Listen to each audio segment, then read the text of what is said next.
Alô, alô pessoal, bem-vindas e bem-vindos a mais um vídeo aqui sobre JavaScript. E agora eu vou continuar falando sobre objetos, um tema um pouquinho mais avançado que é como organizar os objetos, como selecionar objetos e iterar por objetos que você tenha disponível. Então eu tenho aqui três objetos que eu criei aqui, três músicas. Então eu tenho a música 1, a música 2, a música 3, né, músicas diferentes, com títulos diferentes, e as músicas têm algumas propriedades, como duração, gênero, se existe a versão online ou não, etc. Então se eu poderia criar um array aqui das minhas músicas e colocar, né, nesse array a música 1, música 2 e música 3, certo? Então se eu der um console.log nas minhas músicas e rodar esse programa aqui, a gente vai ter aqui, né, o console. Aqui ele fez o log, tá vendo? A música fez um array de 3 posições, aí tá aqui a música na posição 0, a música na posição 1 e a música na posição 2. Até aí, tudo normal. São objetos que a gente já viu como criar, e eu quero fazer algumas operações nesses objetos. Por exemplo, vamos supor que eu queira selecionar determinadas músicas. Eu quero, por exemplo,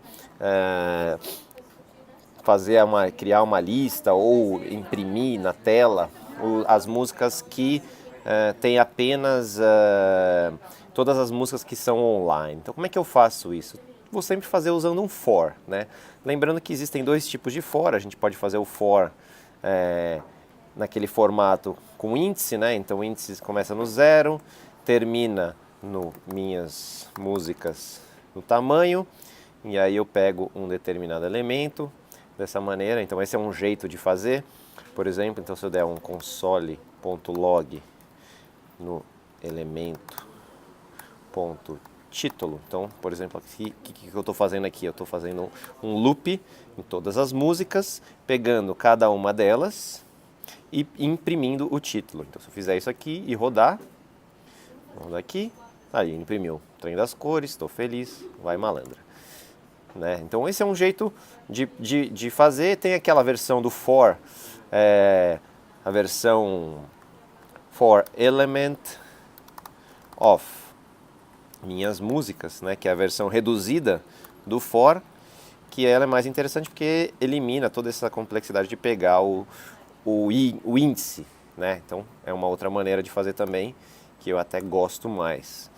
Então eu vou seguir nessa maneira para iterar pelos elementos. Então vamos supor que eu queira imprimir todos os títulos, faço um for de todas as músicas, né? Então, sei lá, música de minhas músicas, e aqui eu vou até renomear isso aqui para ficar mais bonitinho, né? Então tá aqui, imprimir o título. Se eu quiser imprimir o nome do artista, por exemplo, ou intérprete,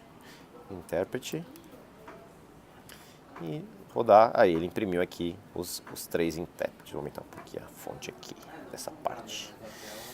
Ok. Até aí, tranquilo. Vamos supor agora que eu queira filtrar e imprimir apenas as músicas que têm a versão online. Bom, isso é muito fácil. Já estou fazendo uma iteração, então aqui eu estou imprimindo todas as músicas. Se eu quero imprimir só as que têm a versão online, eu coloco um if aqui, né? Se a música tem online, então aí eu imprimo, certo? Então se eu fizer isso aqui, vou rodar de novo. Então agora ele imprimiu só, né? Deixa eu mudar aqui para o título. Ele imprimiu só as duas músicas que tem a versão online, que é Tô Feliz e Vai Malandra, porque são as duas que estão com a propriedade tem online true. Um detalhe que muitas vezes as pessoas cometem, uma espécie de, não é exatamente um erro, mas é uma má prática, que é você fazer uma comparação de uma propriedade que já é um booleano com se é igual a true. Então normalmente as pessoas acabam não se atentando ao fato de que se ele é um booleano, você simplesmente pode deixar assim, sem precisar comparar o true com true. Então vai ficar true igual a true? Não, simplesmente se for true, porque se for falso ele já não entra no if, certo? Então essa seria uma forma. Agora eu queria, por exemplo, fazer um outro filtro. Então em vez de ser as músicas online, eu quero saber as músicas da Anitta. Então se é música.inter igual Anitta, né? Então agora eu vou imprimir só as músicas da Anitta, e aí ele imprime só aqui a Vai Malandra, certo? Então estou iterando pelas músicas e fazendo algumas operações. Vamos supor agora que eu queira somar a duração das músicas. Então tem uma lista de músicas e eu quero saber qual que é a quantidade, né? Somando todas as músicas, se eu fosse ouvir todas essas músicas na sequência, quanto tempo demoraria, né? Então seria um jeito muito simples, né? Eu crio uma variável aqui, o tempo total, antes de fazer o meu for, e inicializo com 0, então começa com 0, e aí eu faço, não tem mais esse if aqui, vou tirar o if, e vou somar o tempo total, igual, mais igual, a música, ponto, duração. Vamos chamar de duração total, né? Duração total, que é mais legal, duração total. Então, duração total. Então, vou fazer isso aqui. Vamos rodar de novo aqui. E você vê que não aconteceu nada, né? Ele não imprimiu nada, ele simplesmente... Porque eu não estou imprimindo. Então, eu vou colocar aqui no console.log no final. Duração total. E aí eu coloco aqui a duração total. Certo? Vou rodar de novo. Duração total, 553. Então esse é um jeito de quando você tem uma lista de objetos e você quer fazer um cálculo, que é uma soma, por exemplo, ou você poderia saber a duração média. Qual seria a duração média nesse caso? Então a duração média é o quê? É o total dividido pelo tamanho, né, pela quantidade. Então a média, né, a fórmula é essa. Então seria a duração total dividida pelas minhas músicas, ponto length, certo? Então duração total 553, duração média 184,33, certo? Uma outra coisa que eu vou fazer agora eu tenho também uma propriedade que é a lista de gêneros, que é um array, né? Então eu quero agora, por exemplo, fazer iterar entre, fazer um for dentro de um for. Por exemplo, eu quero saber se eu quero fazer um print de todas as músicas que são, por exemplo, da MPB. Então, como é que eu faria isso? Então, eu tenho uma música, certo? Então, esse aqui é o for inicial que está fazendo a lista por todas as músicas, está fazendo a iteração por todas as músicas. Então, eu vou fazer aqui, olha só. Quero saber as músicas que tem o gênero pop ou o gênero MPB. Então, eu vou pegar todos os gêneros da música, for gênero of gêneros, gênero. Então, para cada gênero, e aí eu vou ver se o gênero for igual a MPB, então aí eu vou imprimir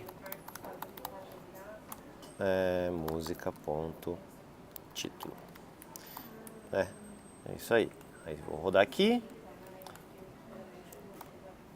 Opa, deu algum erro aqui. Gêneros. Desculpa, é música.gêneros. Um bugzinho ali.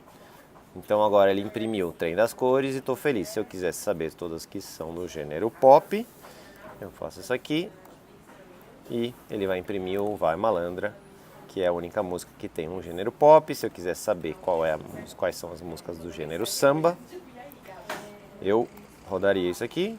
E aí, estou feliz, era o gênero samba. Então, várias maneiras diferentes de fazer, de iterar, de percorrer uma lista de músicas. Então, recapitulando, eu tenho várias músicas que são objetos. Essas músicas, elas estão dentro de um array, uma lista de músicas. Eu vou percorrer essa lista e selecionar, por exemplo, músicas de um determinado gênero. Ou eu vou somar um atributo uma propriedade dessas músicas, quando eu quero acumular alguma coisa, ou vou, por exemplo, fazer um filtro, né, no caso, de um determinado atributo, por exemplo, quando eu quero saber um gênero, então nesse caso é um for dentro de um for, porque é um array de músicas e cada música tem um array de funk, por isso um for dentro de um outro for. Nesse caso foi necessário fazer isso. Agora, se eu quisesse, por exemplo, filtrar a propriedade tem online, eu simplesmente música ponto tem online. Se eu quero saber todas as músicas que tem online, eu faço isso aqui, não preciso necessariamente, deixa eu apagar essas duas linhas aqui que já não vale mais. E aí ele imprime as músicas que tem online, então essa é uma outra forma. Um outro jeito de também filtrar, que eu gosto bastante, é o método filter, né? Então se eu pegar minhas músicas, esse é um jeito mais avançado de fazer um filtro. Eu posso fazer filter, e aí eu passo o que a gente chama de lambda, que eu digo quais músicas que eu quero filtrar. Eu quero as músicas que tem online. Né? Então quando eu faço isso, vamos pegar aqui no terminal para a gente ver o que acontece. Eu vou dar um filter, e aí eu vou passar m.tem online. E aí o que acontece é que ele já filtrou também, ele já me retornou a lista das músicas que tem online. Então essa estrutura aqui, que a gente chama de uma função, tá? Isso aqui seria o equivalente a um function de uma música, né, que retorna um booleano. E esse booleano, se ele é verdadeiro, o item é incluído na lista, e se ele é falso, ele é excluído da lista. Opa, tem alguma coisa que deu errado. Não é música, né?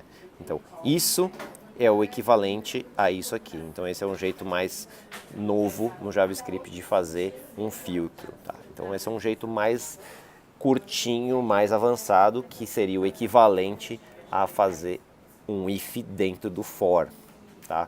Então o filter ele faz um for e o if tudo junto e já me retorna o array com a lista das músicas que eu quero, que eu tenho interesse. E aí obviamente eu teria que fazer um console.log aqui, então eu teria que de novo fazer um for nisso aqui, então seria aqui essa seleção, eu jogo isso numa variável e aí eu faço for música of seleção. E aí no caso aqui eu só vou imprimir porque console.log música.título. E aí ele imprime as músicas. Então tá aí, dei uma pincelada nessa parte do filtro, que é uma parte um pouco mais avançada, mas não é necessário, é só se alguém quiser também usar isso aqui, que é uma força mais avançada, em vez de você fazer simplesmente um for com um if dentro, você cria essa estrutura aqui, que ela é bem legal também para você filtrar coisas sem precisar criar um for e depois um if. Você faz diretamente passando qual é a função de filtro. No caso, se a música tem online, mas poderia ser, por exemplo, se a música, se a duração, por exemplo, for menor do que 200, né? Então aqui eu estou filtrando todas as músicas cuja duração é menos do que 200 segundos. E aí, no caso, apareceu só essa daqui. É muito poderoso isso, porque você consegue, com pouco código, escrever uma coisa bastante expressiva. Então tá aí, uma manipulação de objetos com listas, uma mistura de lista de objetos, de arrays, com objetos e propriedades e arrays dentro de arrays. Então uma visão geral aí para a gente fazer o que a gente quiser em JavaScript usando essas estruturas. Valeu? Um grande abraço e até a próxima!